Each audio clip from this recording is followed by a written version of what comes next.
நல்லா கிறிஸ்பியான cauliflower popcorn எப்படி பண்ணுறதுன்னு பார்த்துடலாமா? இது பண்ணுறதுக்கு நான் வந்துட்டு 2 பெரிய சைஸ் காலிஃப்ளவர் எடுத்திருக்கேங்க. அதனால் 4 டேபிள் ஸ்பூன் அளவுக்கு கார்ன்ஃப்ளவர் எடுத்துருக்கிறேன். இது கூட காரத்துக்கு ஏற்ற மாதிரி மிளகாய்த்தூள், ஒரு 1/2 டீஸ்பூன் அளவுக்கு கரம் மசாலா, ஒரு 1/4 டீஸ்பூன் கார்லிக் பவுடர் இருந்துச்சுன்னா சேர்த்துக்கோங்க. இல்லைனா கார்லிக்கை நல்லா க்ரஷ் பண்ணிவிட்டு சேர்த்துக்கோங்க.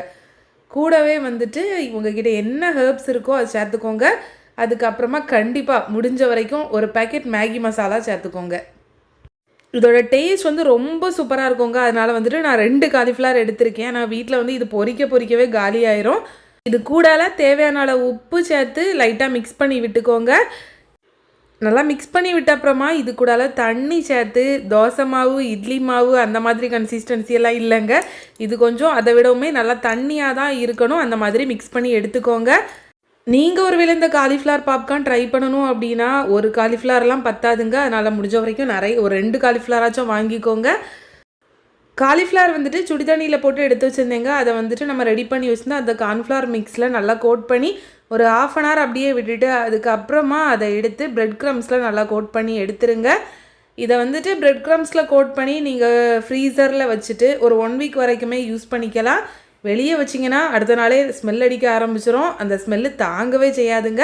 அதனால் நீங்கள் திருப்பி யூஸ் பண்ணணும் அப்படின்னா கண்டிப்பாக ஃப்ரீசரில் ஸ்டோர் பண்ணிக்கோங்க.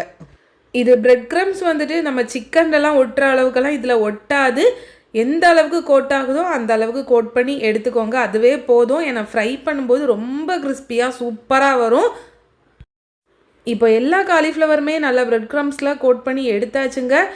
எண்ணெய் நல்லா சூடாகி இருக்கணும். நான் இப்போ போடும்போது ஆயில் சூடாகாமல் தான் இருந்துச்சு. இந்த மாதிரி இருக்கும்போது ஆரோ கலரில் போட்டுறாதுங்க.